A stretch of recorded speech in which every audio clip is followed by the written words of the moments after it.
Hi, good morning. Good morning. Thank you all so much for getting up so early and out of those nice warm beds. It was an effort. I was expecting snow Thursday. I wasn't expecting snow Saturday. But I'm so happy you all are here this morning. I wanted to mention that it was so nice to have a visitor from a representative, because I've heard a lot about connections with your collaboration, and that's nice. It's nice I can tie in my presentation with some of his comments. If anyone has problems with my signing or with the auditory feed, just please let us know, and we'll do what we can to accommodate that.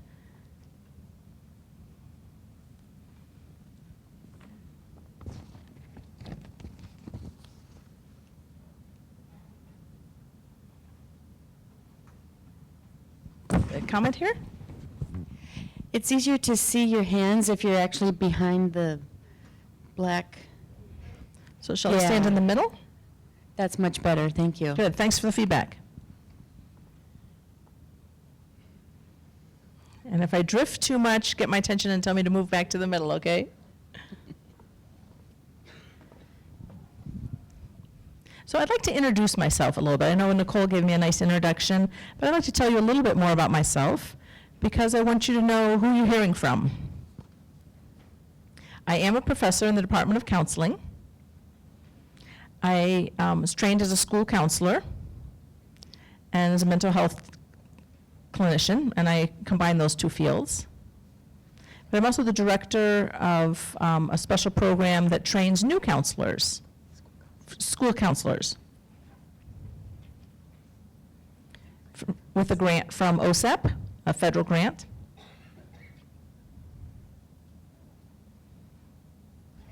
And that program is really cool because it allows people to stay in their home communities, come to Gallaudet for a 6-week summer program, and then continue to take classes online while they remain in their community. So they can take class, it's a 2-3-year program towards a master's degree in counseling. And we've been running that for a long time.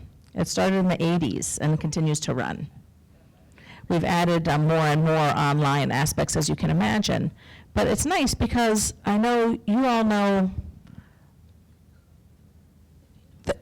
and so if you know someone who's really good with children and wants to stay working in the schools and might make a good counselor, think about our program and send them to us, please. And thanks, it's free. Also, so yes, because we have that private grant. I also work in private practice with children and adults. I've been in private practice for a good while. Right now, I'm just part-time on the faculty, part-time with my practice because I also teach at Gallaudet. I started as an educator, so I know, like many of you, I've been a teacher in the classroom. I started as a teacher aide, actually. Then I became an English teacher, and then I worked with the special needs students teaching English. And then I became a school psychologist.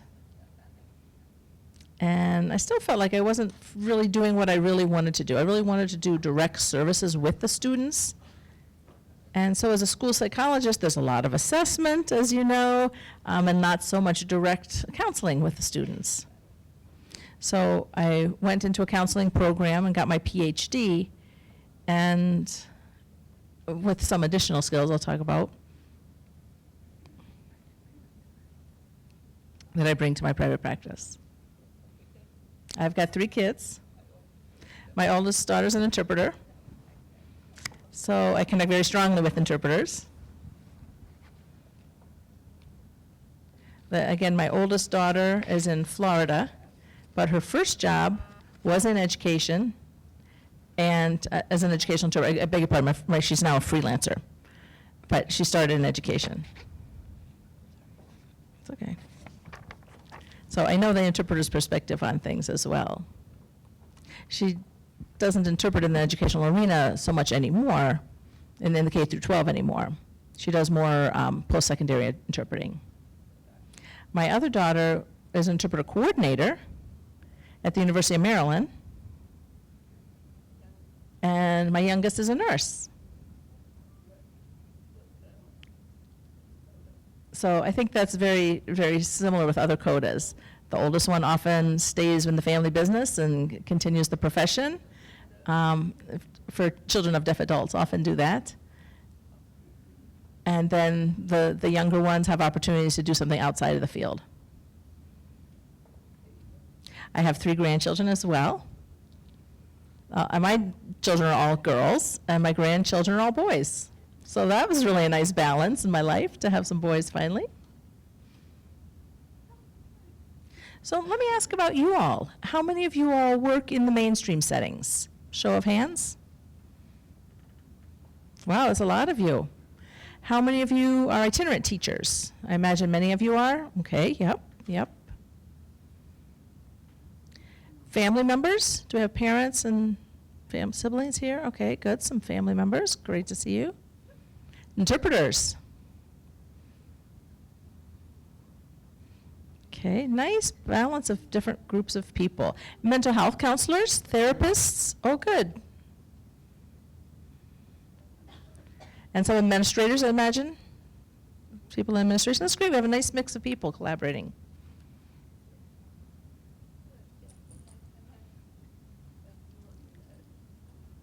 I think it's nice to have those connections, because the more you know about who I am, the more I know about you, the more I can connect to you.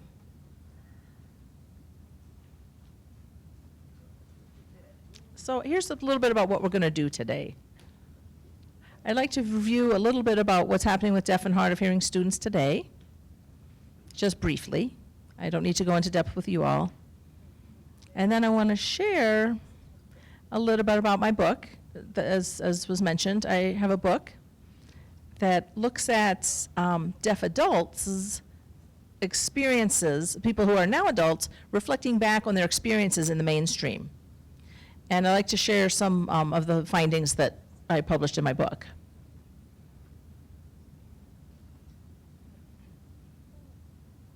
And I also want to talk about this concept of social capital. And by that we mean the wealth, the value in relationships and the value in connections that we make in life. And I think that concept is very important when we look at social emotional development for deaf and hard of hearing children. And finally, I'd like to make a couple comments about strategies and working with deaf children and deaf education in general, as our schools are today. I've got some ideas, and I'd like to hear your ideas as well.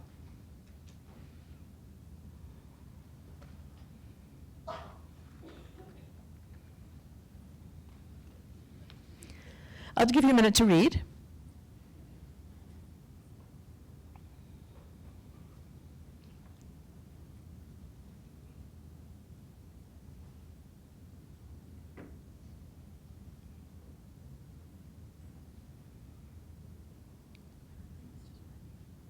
Timing's good on it.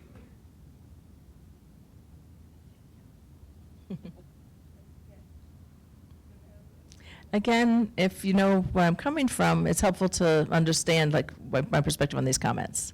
I believe that learning is not a passive activity.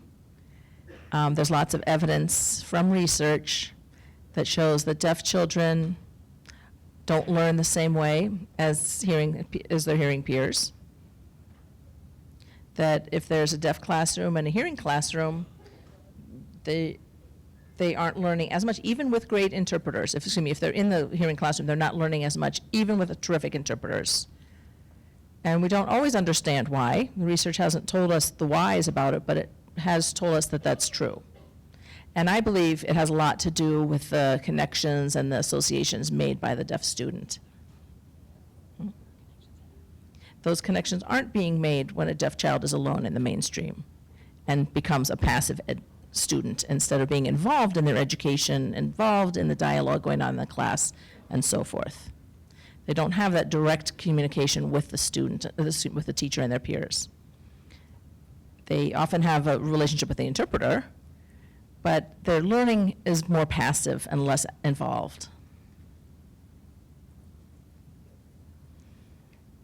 So I think that's what we've seen at this conference, as I've heard some of the different workshops on collaboration. And I think today I want to elaborate a little bit about that passive learner. And I know we've had a lot of workshops and a lot of lectures, but I also want to provide an opportunity for you all to discuss these ideas with each other so that you can implement them and talk about your concerns and how they affect you, and hopefully enhance your skills by doing that. I think coming to a conference is great to get refreshed and to get excited and to meet other people and give you a chance to talk and really continue sharing. And I'd like to see more of that happening for the deaf and hard of hearing children in general as well. For deaf and hard of hearing children who are in general education. Social emotional skills are very important. There's a lot of research that we've seen today that says yes, they're equally important as the academics and the learning. But there is little research on the social emotional growth of children. Not as much research as on the language learning and on the academic learning. And I think a lot of us maybe don't have the academic proof, but we have that sense that this is important, and that's what makes successful students when they have that support. The more they're engaged, the better they learn. So we need to pay attention to children's social emotional needs as well. And finally, one of the things I believe is that a lot of the important learning happens outside the classroom. And if we just focus on what goes on in the classroom, we're missing that. We need to expand our scope.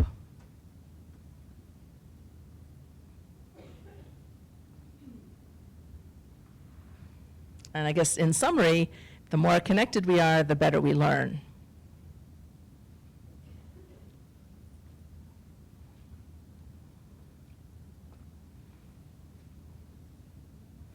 Madness in the Mainstream. There's a book by that name. I don't know if y'all are aware of that book. It's written by Mark Drolsball. Do you know him? I'm seeing some heads nod. He's a school counselor at Pennsylvania School for the Deaf. And he graduated from our program as well. He's an awesome educator. It's a great book. He's written several books, in fact. And his most recent one is called Madness in the Mainstream. And I recommend you give it a read if you haven't yet. His book is good for fathers, because we know sometimes those fathers of deaf children aren't as engaged as we'd like them to be. So it might be a good book to recommend to some fathers that you have out there. It's kind of a man's read.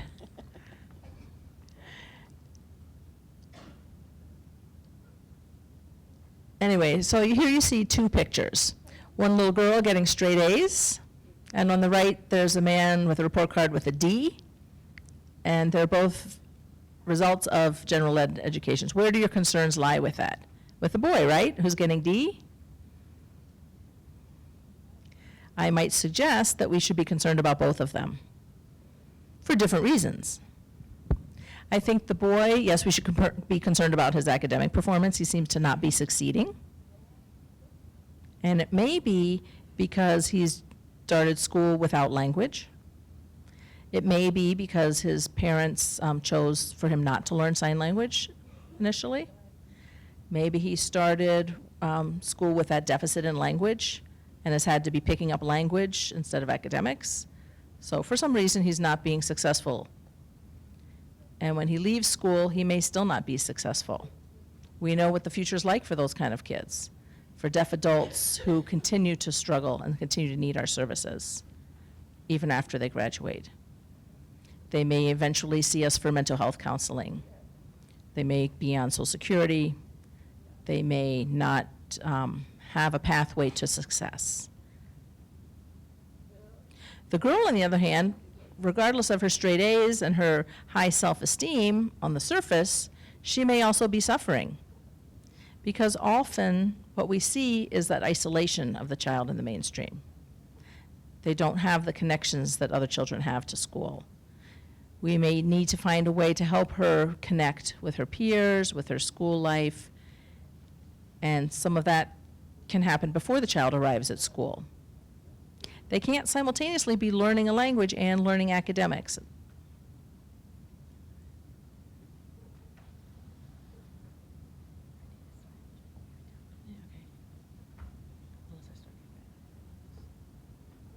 Here's a quote for Albert Einstein. So learning and life is my education. And sometimes education interferes with learning. We say that the kids really want to learn. They want the same things as hearing kids, but they face many obstacles. Really, time after time. And you know that.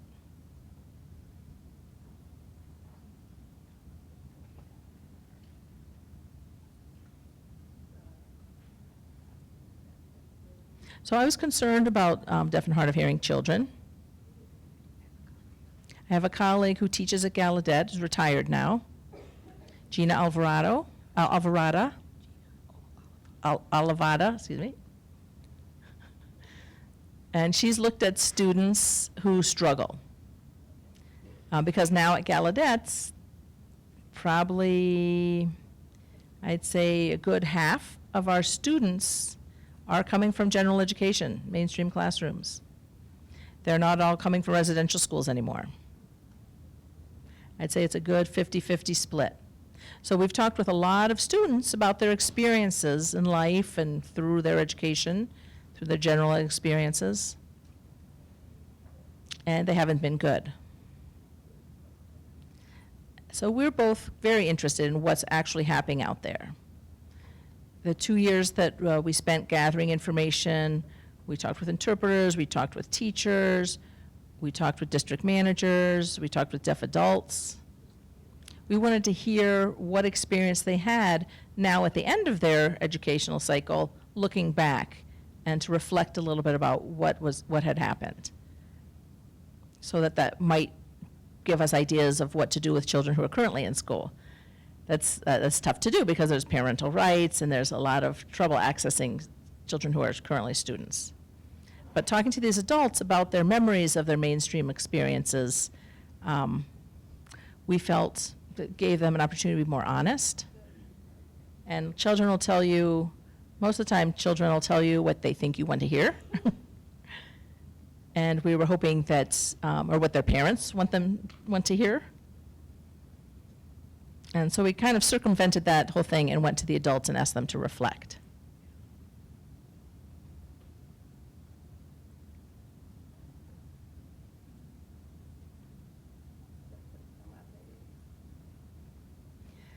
So some of the successes for deaf and hard of hearing children is, and there are many, are that they're able to stay in their local schools. They either have a self-contained classroom where there's maybe 5 or 7 kids in the classroom, and today we don't see that happening. There's a lot of children isolated in the mainstream instead of gathered to a magnet program, and we see them isolated. And so it's hard to find them for research purposes, for study purposes. So the itinerant teachers are also isolated. The K-12 interpreters are also isolated now that we have this decentralized education of deaf children. And that's a big problem.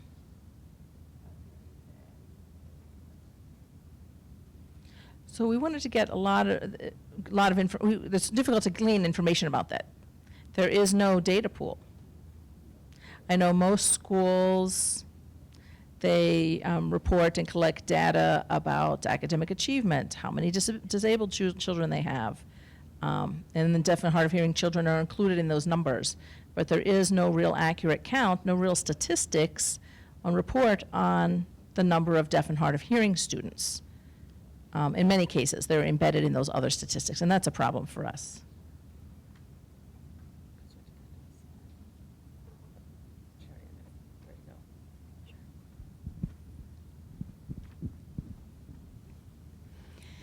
Okay, so there are 3 main themes throughout my book that are identified by deaf and hard of hearing adults that we studied throughout our research and with these participants. So I'd like to share some of that with you. First is limited friendships and social access, which is a really big issue. Second was struggles with their identity, which is also big. And then interpreters and mediated education issues. So we did see those issues arise quite often.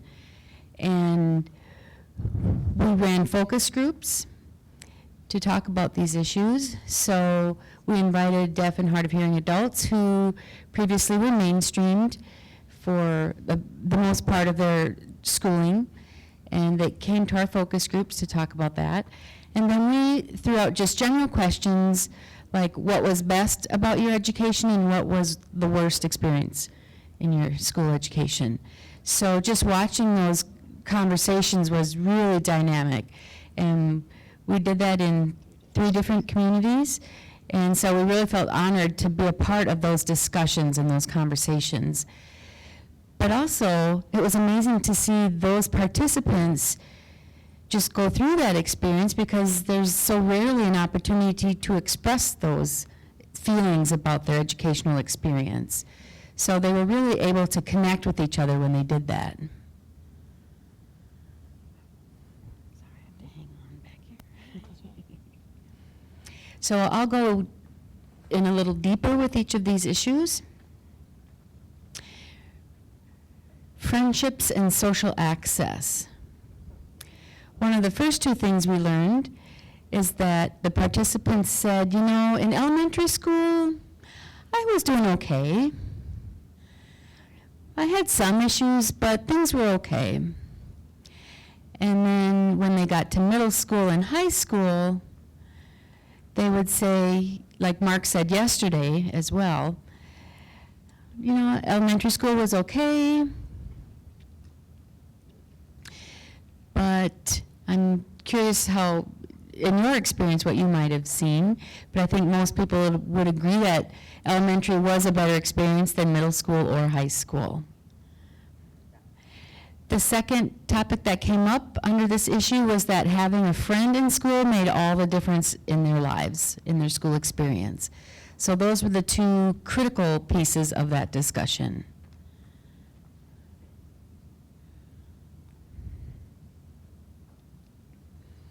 You might not be able to read these comments up here, but these are direct quotes from some of our participants, again, regarding friendships. The first thing we heard was, I have friends, sort of. And when we asked further about that, the participants said, I had a friend in the class who would write notes back and forth for me. That was her friend. And that was her only friend that she had. She felt lucky to have somebody in her life like that who was willing to write notes back and forth with her. Another person commented, I felt I had to pick my friends, but they didn't like my deaf, or I had to pick friends who would tolerate my deaf voice, but my choices were very limited. So, in telling us more about that experience, this participant said, you know, I really couldn't pick my friends, they picked me. That really limited my choices. If I were able to pick friends myself, I may not pick that same person, but I had to take who was willing to be my friend. I was lucky to have what few friends I did.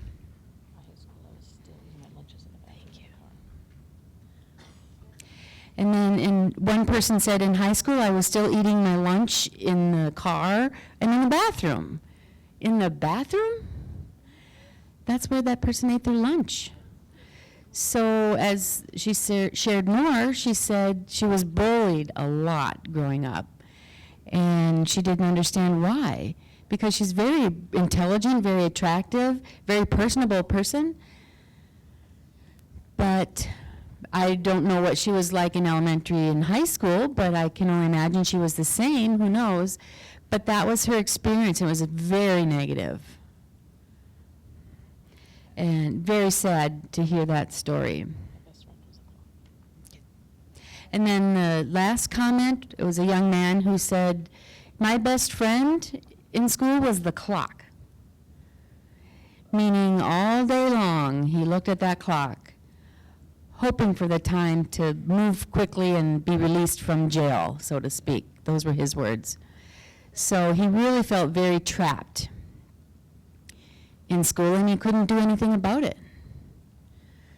So those comments are very tough to listen to, and people really struggled with friendships in their elementary general education experiences.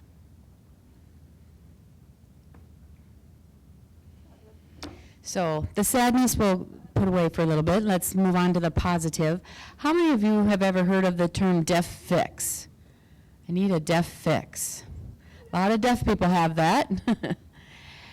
I need my deaf fix. The minute someone starts talking about that, everybody in the room said yes in our focus groups. Everybody said, oh yes, that is what saved me throughout my education. Sometimes that deaf fix didn't need to be a physical person-to-person contact, but it could be even online, talking on video phone, or having somebody who was reliable to communicate with. You know, one person said, every day I rush to get home to get online to talk to my deaf friends, people that I've met through other places, not at my school. That is what saved my life throughout education. And there was equal participation in that, acceptance of being at home and being safe, and because that's where people could accept me. So they didn't get that kind of acceptance in school.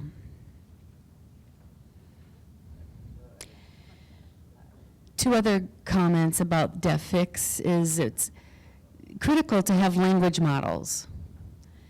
So maybe you know, maybe you don't know, but research has shown that there's a lot of language that is learned from peers in general. So the more friends you have, the more conversations you have with them, the more language increases. So it's really important to have relationships with people that you can communicate with.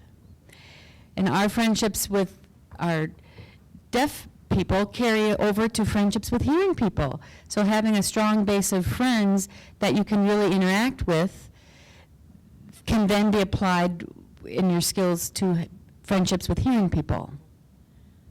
So that foundation carries over into relationships outside of your deaf circle.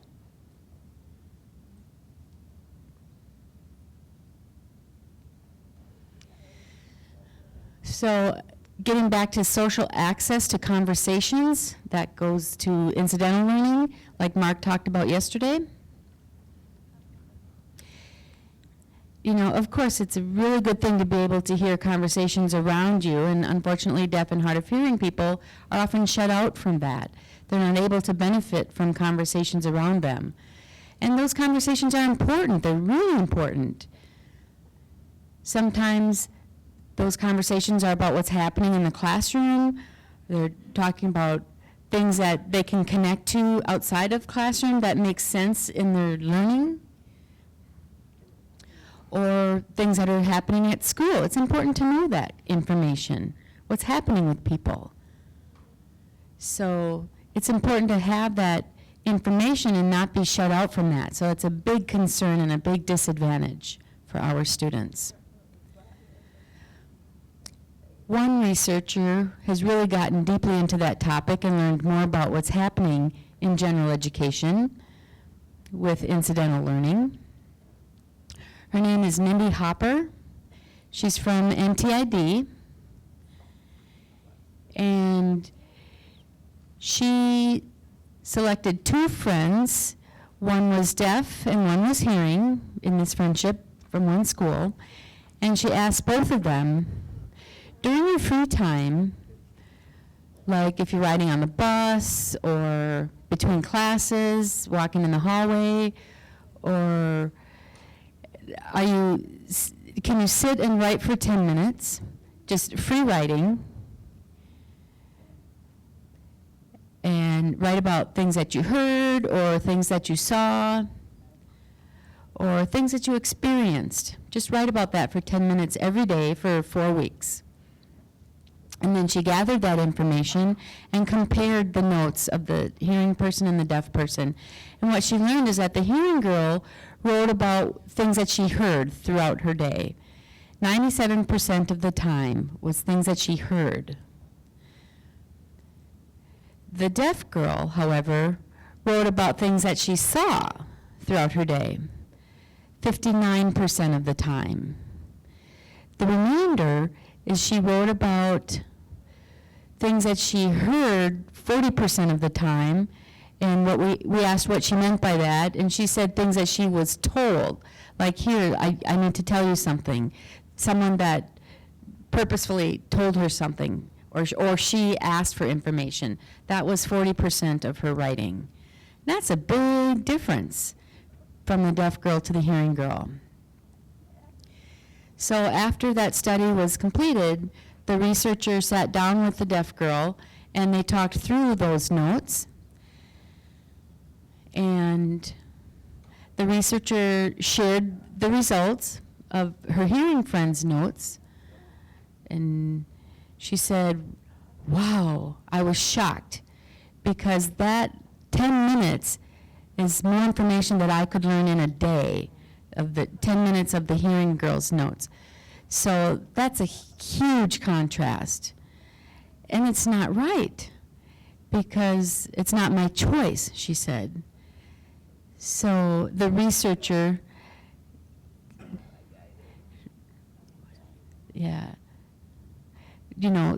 just, I'm sorry, not get that. Oh, pardon me. So the deaf girl was more of a bystander in her experiences than the hearing girl was. So she was forced to observe without understanding and without being a participant. She couldn't participate because people were talking all around her without access, and that was not by her choice. So she had no power to change that situation. I think that's a pretty awesome study. So moving on to another topic, identity issues. You know, the time of teenagers when they're really exploring who they are and experimenting with different identities. One thing we heard from people in these focus groups was about the hearing standard. That was a common phrase that we saw come up. And I had to, meaning a deaf person has to compare themselves to hearing people. And so sometimes they're trying so hard to fit into that hearing standard or what they think hearing people do. For example, hearing people are involved with music and dance, so I think I'll try that too. And some of our participants were successful in that, but they were never really quite equally successful to their hearing peers, which means that they still felt inferior, less than, not equal to their hearing peers.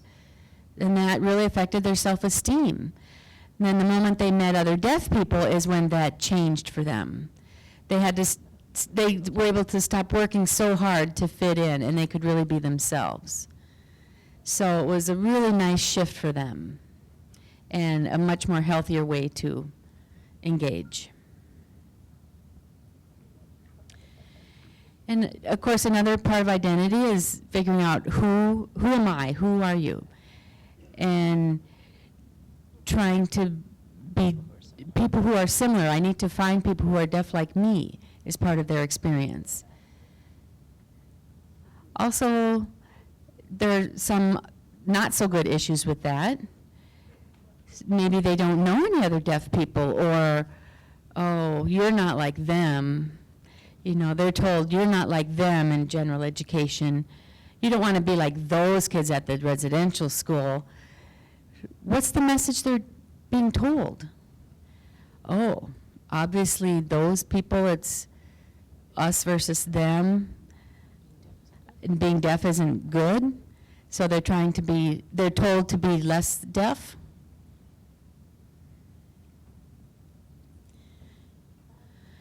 Okay, how many of you know about the book called Far from the Tree? Mm-hmm. Awesome. Have you read the book? Have you read the whole thing? Wow, it's a really thick book. Very interesting. It's a very good book.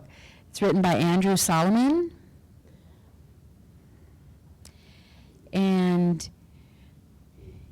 he grew up gay, so his gender identity was different from his family. And that created an interest in other people who are different from their family members. So as an adult, he wanted to do some research about really being involved with another group of people other than your family, such as deaf people are. So one of the chapters in his book is about deaf people.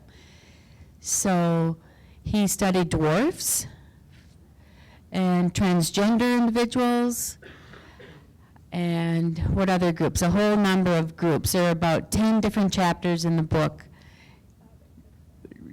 in regard to different groups of people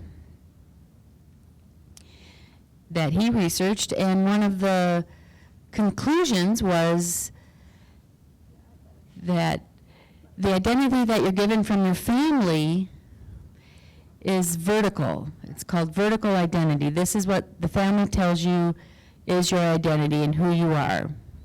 So it could be your heritage, things that are passed on to you through your family, which is good and that is important.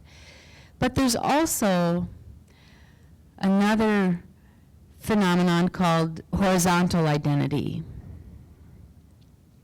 where you seek other people who are like you.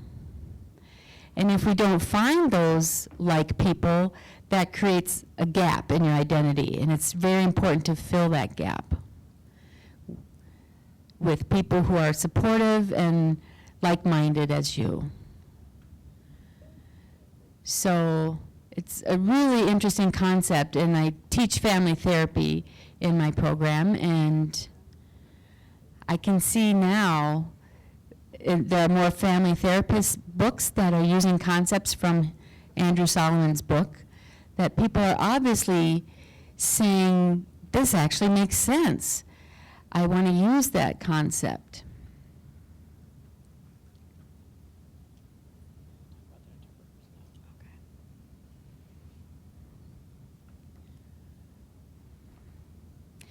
And the last theme that came out from our research was interpreters and mediated education. What we learned first was that K through 12 interpreters are not the same as interpreters for adults, or not the same as general interpreters.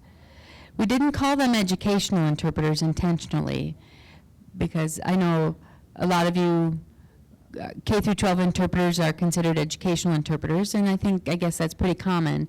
But we decided not to use that term because we thought college interpreting and adult interpreting might be included with that, but we consider it different than interpreting for children or teenagers in the school environment. It's a very different kind of work, different rules and expectations, different boundaries, and if you apply general interpreting rules to the school setting, it actually doesn't work.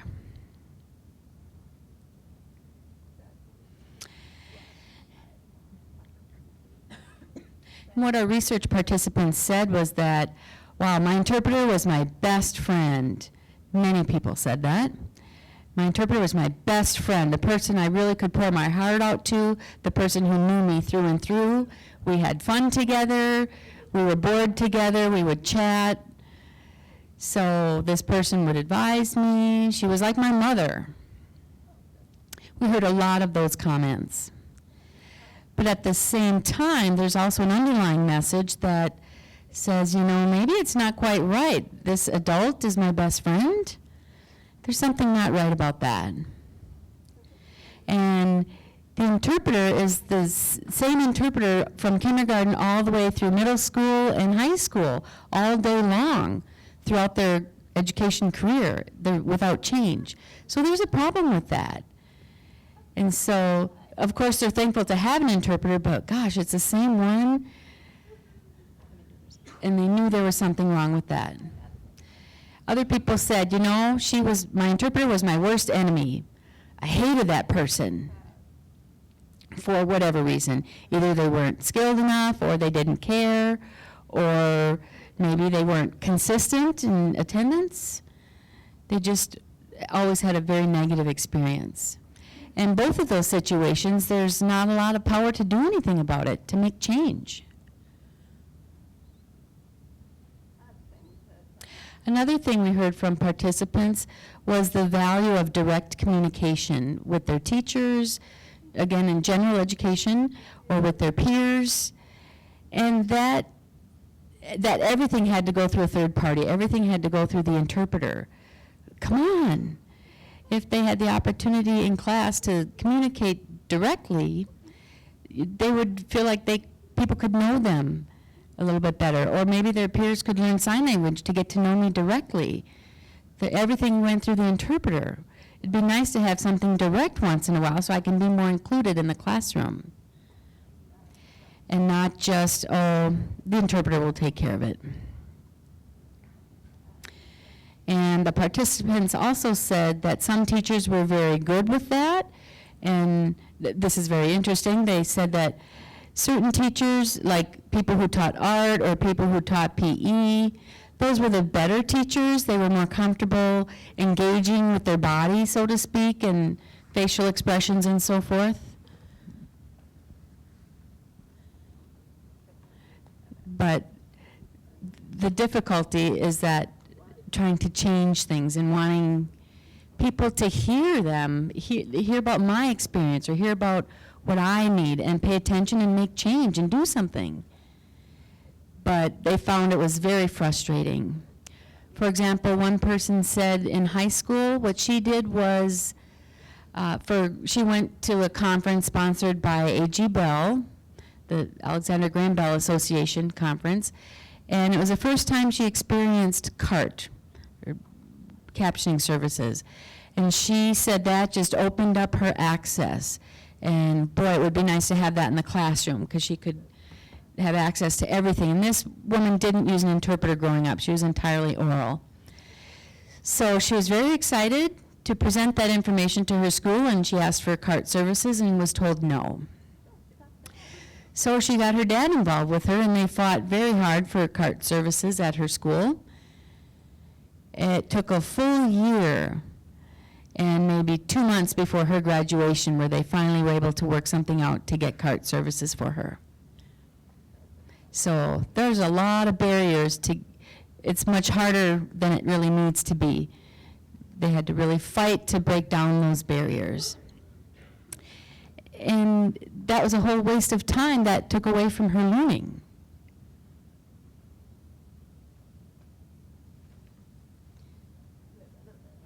So I'm going to move a little bit into theory right now. Are you familiar with the term social capital?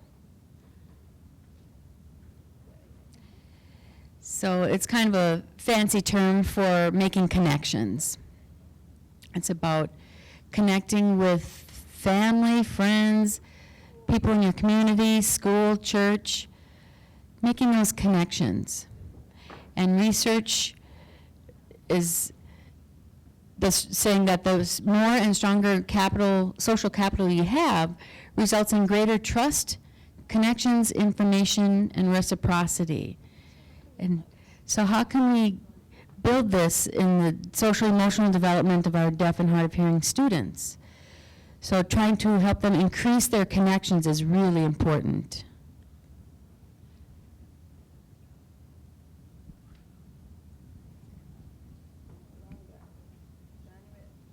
So in January 31st, there was an article in the Washington Post that caught my eye. They were talking about people who were lonely and how loneliness is about to cause a public health epidemic. And so I read a little bit more. And it talks about how people are lonely. And that impacts their social emotional well-being, how they get along with people, and how that we need to maybe change our core values, because we need to address people who are lonely and isolated. So people who experience both emotional confidence issues and physical health issues as a result of this. And I am concerned, because I know many of our deaf and hard of hearing students are very isolated, and then they become isolated adults. And I think it's worse when they reach adulthood. So I think we need to change that.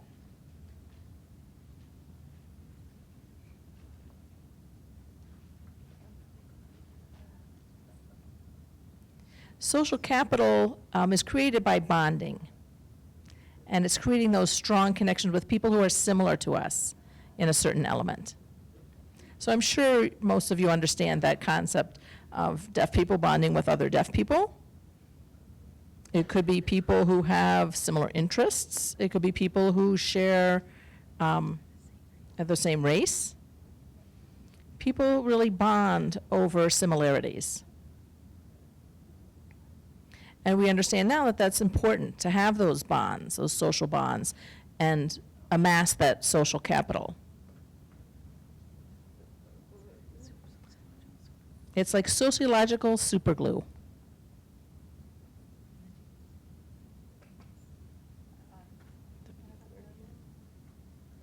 So once we have amassed that social capital, we are able to build bridges, and it kind of helps us reach out to others.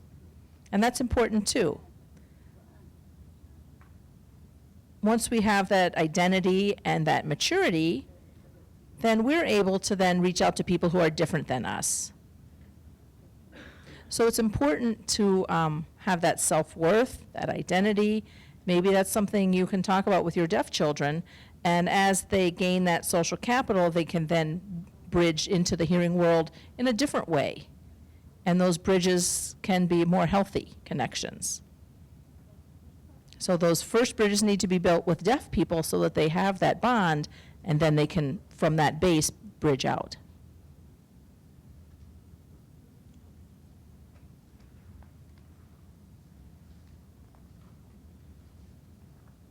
How many of you watched America's Next Top Model?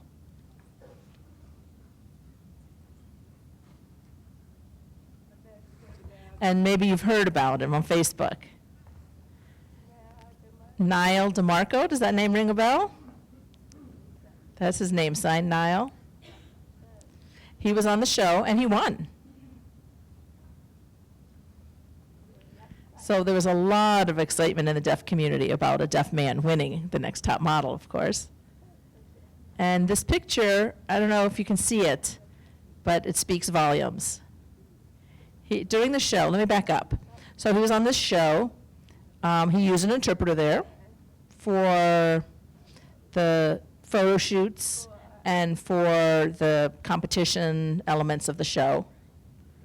But in the house where they all lived, there was no interpreter there 24 hours. He just got on by himself and just was one of the gang. But he did use voice technology on his smartphone to communicate with them. And again, that incidental conversation, that incidental learning. So he knew he wanted to be part of that, so he really relied on his iPhone for that. So at one point during the season, the other group members took his phone. And they started playing with his phone and laughing and taking pictures with it. And you see them all together playing with his phone, and Niall sitting on the outside. He just shut down. He was totally shut out from any of the action. It was as if no one cared about him. The whole group who he had been bonding with supposedly throughout the season just, in his mind, turned their back on him. And this was 8 weeks into the show. They had had plenty of time to bond, and they maybe had been considered his friends up till then, and he gets shut out. They acted like brats.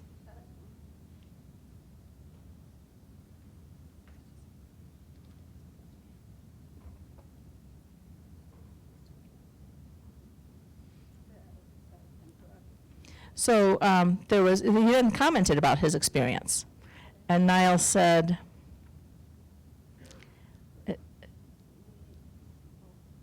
I really don't need those people because I have a lot of friends at home.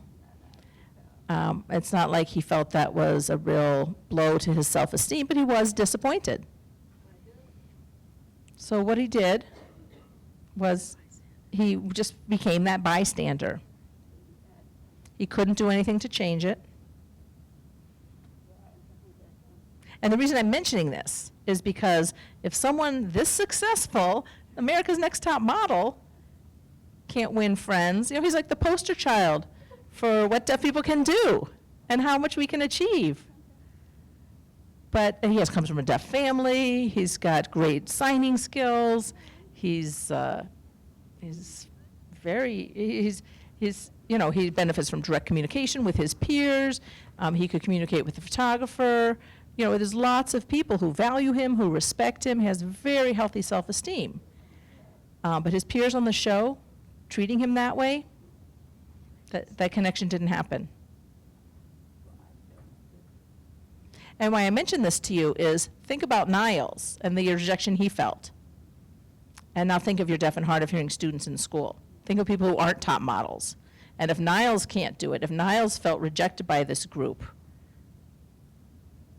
and felt like a failure in that aspect, imagine what our deaf and hard of hearing children are feeling in school. That's a huge challenge they face.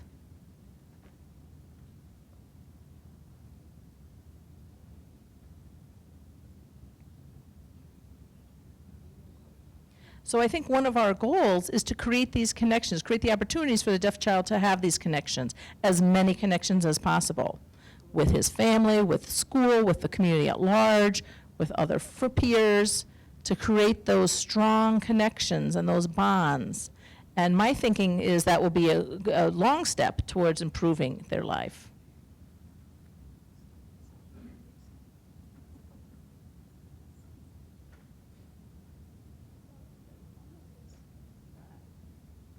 So now the rest of my slides are kind of more in the suggestion area. There's how we can advocate for our children.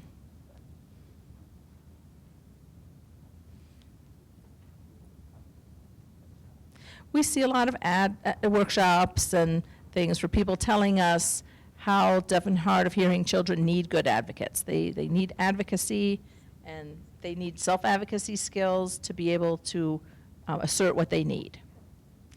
And I'd have to say, yes, but a big warning on that. I don't feel like it should be the child's responsibility. I feel like it should be the adults in their lives' responsibility to advocate for that child, to do the majority of that. Deaf kid has to do enough already. They're exhausted by the end of the day. They're working really hard every day just to negotiate the mainstream environment. They're learning, trying to fit in. They're trying to succeed with the academics. They're trying to stay awake watching that interpret. It's hard. It's hard. And now we want them to advocate for themselves? I just want to proceed carefully in that venue. I think it's our job as the adults.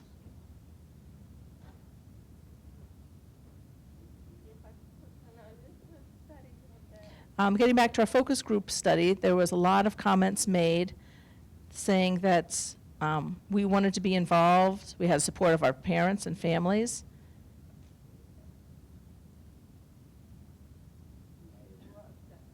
And there were comments saying that they felt bad for their other deaf peers that they knew later didn't have that kind of involvement and family support that they had felt. They were really lost in the mainstream, those ones that didn't have that. And they felt that that made their experiences even worse. Some people mentioned that if they had a deaf child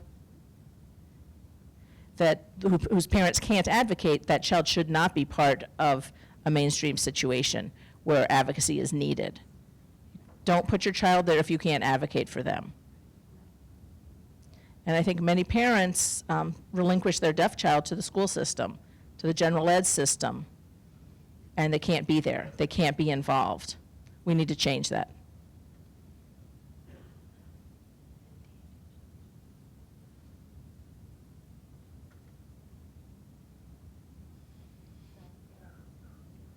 So some strategies and ideas for the deaf and hard of hearing, teachers of the deaf and hard of hearing. And maybe I'll give you a couple minutes to read that. Can y'all see back there? Do I need to read it? Okay. I know we're well aware of the power imbalances that we face in schools. And remember that the deaf and hard of hearing child has the least power. They have no power in the school setting. So we want to try to increase that if possible and give them more power and more voice. Some ideas to do that, to me, seem like common sense, and they're probably things you're already doing. But one would be to help foster those relationships with the student and the general ed teacher. Get the parents involved. Get a relationship going with those parents. And make sure that you're not doing just the classroom teachers, but the resource teachers as well.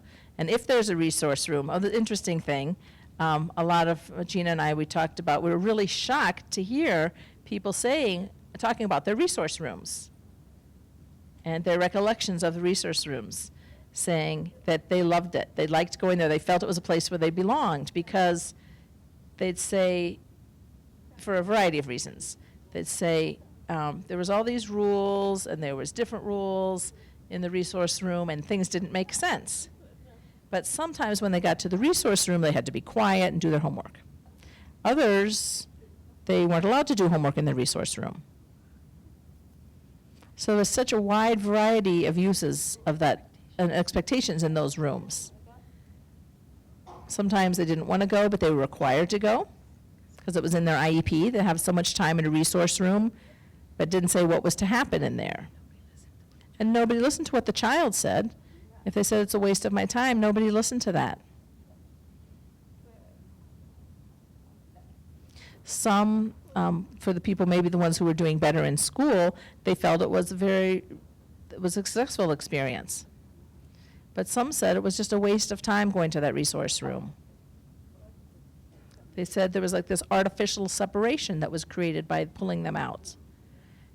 If they went to one room to sign with the students, and, that the resource room was for the signing students, and therefore they felt separated out, and that the oral students could stay in the main classroom. And they felt it would have been more advantageous to have them all together so they could meet each other as deaf students.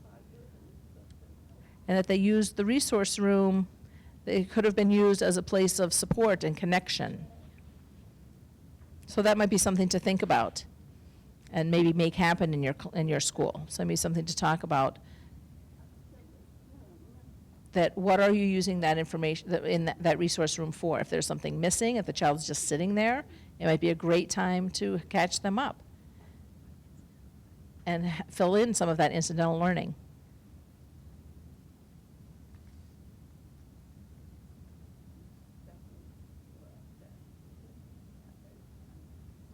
This I heard a lot of times. If you had a signing environment, they can please sign all the time so that the student can pick up on that incidental learning. Become an advocate for your students and an ally that they can count on. That means that you don't have to do everything for them, but you can make them aware of resources, make them aware of other ways to have things happen. That's what an advocate does.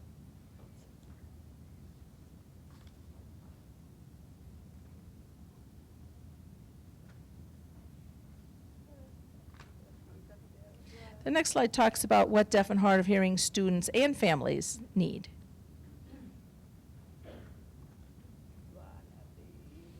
I think one of the basic ideas is that they really need to be, we need to do more research on this, but it says that suppose the school comes to me and looks at me as being disabled and sees that doesn't benefit me. Pitying me, looking at me as less than, does not improve my status at the school. It doesn't help me. So for example, if I'm with my peers, if they want to help me, they could point out, go ahead and look at the teacher. But that doesn't foster relationships. Maybe I don't want that help. So it's not very beneficial to the student. So instead of looking at me at disabled, looking at me at part of the rich diversity in the classroom. Look at me another facet of the diversity in the classroom instead of a detriment to the classroom and a disability and a liability to the classroom. They may have to work harder, but it may be worth it to see into my world and to see what I can give back. Don't look at me as someone who needs to be taken care of. Think about what I can offer from my perspective and part of that diversity continuum. Everyone has something to contribute.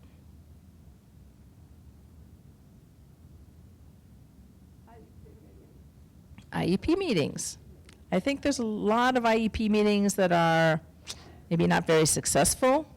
I think partly because either the student's not present, or again, they're there but passive. And the family, often, some are there to fight and to be engaged, but I think so many are overwhelmed by the system that they become passive as well. They can't ask for what they need. Maybe they don't know what the options are. They don't know what their child needs. But I think the IEP meeting could be more of an opportunity, and they would be more successful if there really were brainstorming sessions, and we could hear from the student of what they might like in the classroom, what they might be needing. And part of that is educating the student about what the IEP is. Many of our students don't know what the IEP meeting is and what's decided there, and if they don't know what the meeting's for, they can't participate.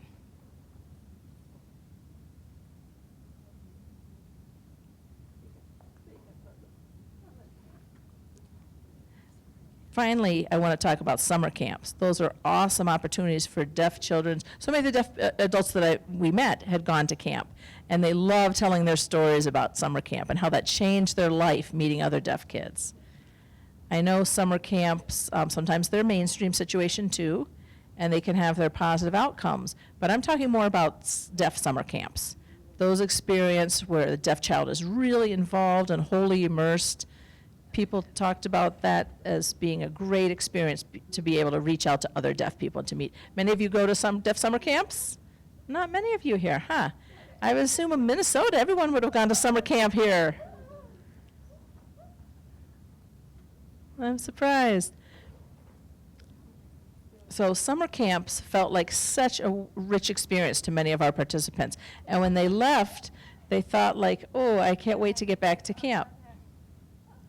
And many of them, as they started telling the stories, felt like it was just yesterday that they were at camp. They enjoyed the quick session, felt like a long month to them. They were so immersed and so able to participate in everything. So I'd like you to encourage those deaf children of yours to get involved in camp situations and get involved in deaf camps. Maybe write it into the IEP for those families that can't afford it, because it's a real life changer. For so many deaf adults told us that was a real turning point for them.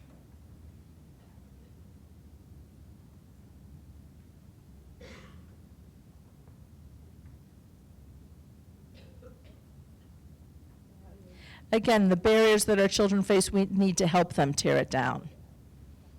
They're fighting all day against those barriers in the school day. And we have to see what message that tells them. If they can get support from administration, from staff, from teachers, to help them ease the way with those barriers. If we can create a more understanding environment about what those barriers are and how they can be reduced, that will take some of the pressure off the student.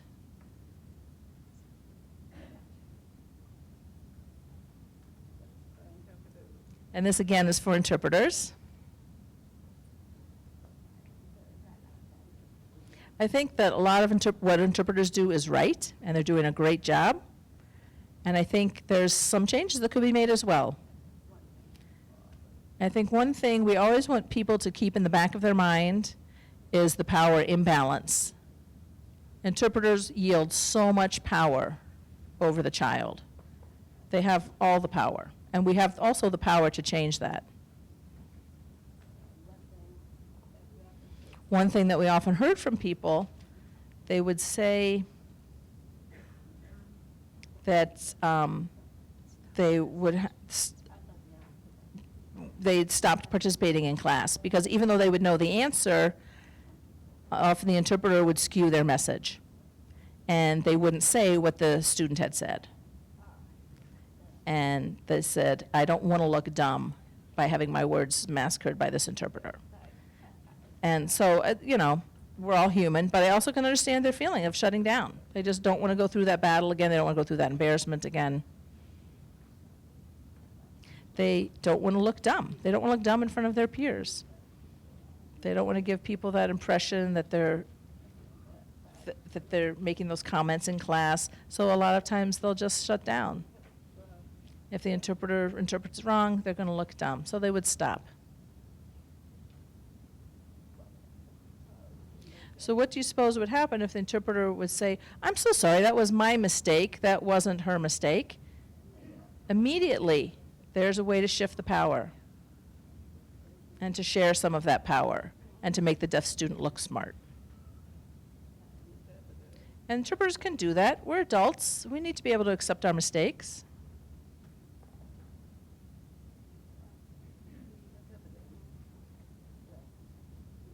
Also, the interpreter has to be more of just an interpreter. They also function as a teacher. No, excuse me. They have to do more than just interpret for the teacher. They have to make sure they're there when the child's outside the classroom too, to show that they're there for them. They could interpret some of the information happening. Maybe talk to there's time when the teacher's talking and the interpreter's just sitting back. And the kids are talking, and the deaf child wants to know what the kids are saying. An interpreter will often say, oh, you want me to interpret that too? And the deaf child has to say, yes, please, I want to know what my peers are saying. And you're not there just to interpret when an adult speaks. You're there to provide access for the child. So you need to make sure that anything that can be heard in the classroom, it can be accessible to that child. And again, it's that incidental learning, that stuff that seems not important but adds up during the day. And it builds those connections and those bonds for the child in the school. And you also have to interpret outside of the classroom too. The interpreters have to work really hard. They need their breaks as well. But in some ways, maybe, you know, the Niles voice phone thing. Maybe there's an app that one of your students could use and get along without you for some period of the day. So think of ways where that deaf and hard of hearing student can take advantage of more of those incidentals that are happening around them with their peers.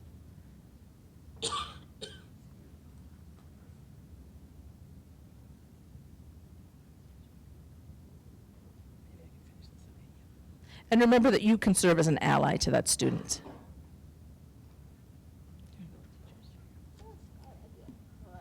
There are a lot of ideas for general education teachers as well.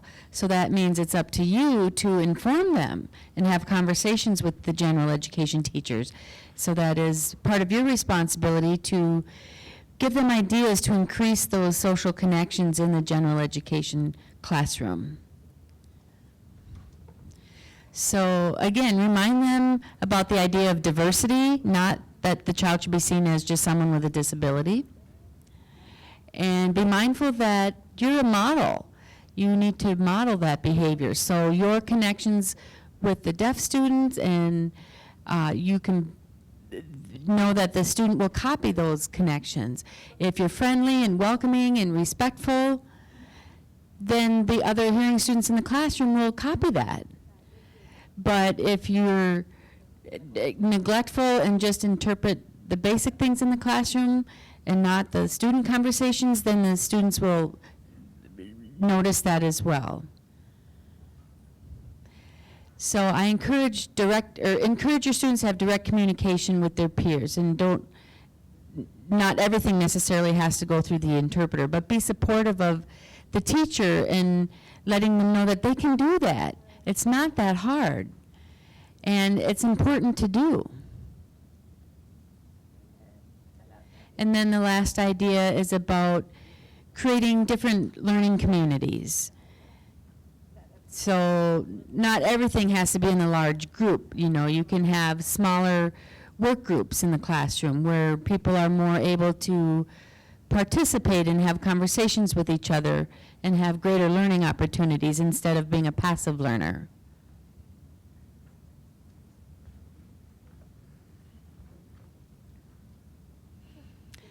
So system-wide, we really have to think about going back to the beginning, and I know a lot of these things are hard to do, but many of them are things that really can eliminate so many barriers from the classroom.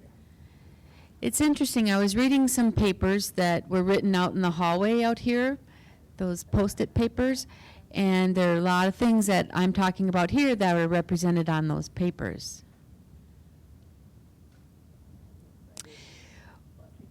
Administrators, whether it's state and county levels, we want them to understand more about the barriers that deaf and hard of hearing students face in general education settings,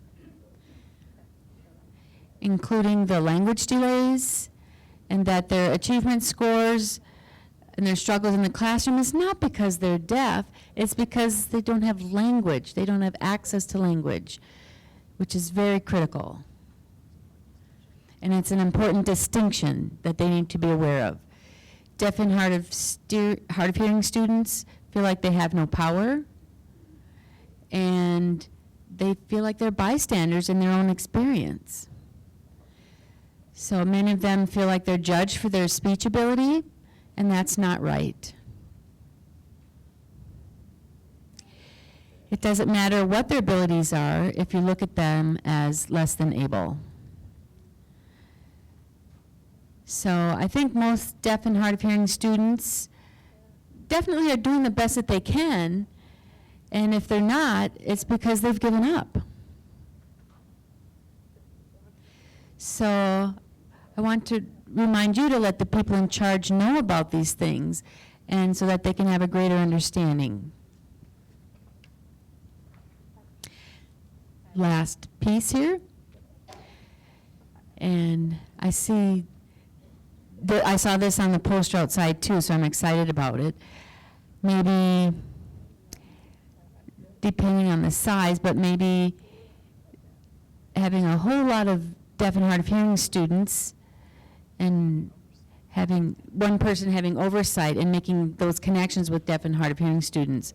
All of the deaf and hard of hearing students in the county, getting those families together to connect with each other and providing workshops to those families, training or fun activities that they can all do together to build those relationships, and then providing training to teachers and administrators. Teach them about deaf and hard of hearing students and what they need, and collect data. Maybe have one person do that for the county, or maybe the state may not have a lot of deaf hard of hearing resources, but at the state level, you need to fight for something, to have someone in charge of advocating for deaf and hard of hearing students and being a watchdog to make sure that their needs are being met and make sure that they're getting the best education possible, because nobody else is doing it right now. And that person can't be, and again, this is my opinion, but that person can't be someone who is a special education director. We're not looking for someone in that role. We want this to be someone who can focus only on deaf and hard of hearing education, and someone who knows the language and culture of deafness, and someone who has a deaf heart. So that is it. Thank you very much for your attention. And I hope to see you over there in the fireside room for the fireside chat in just a few minutes.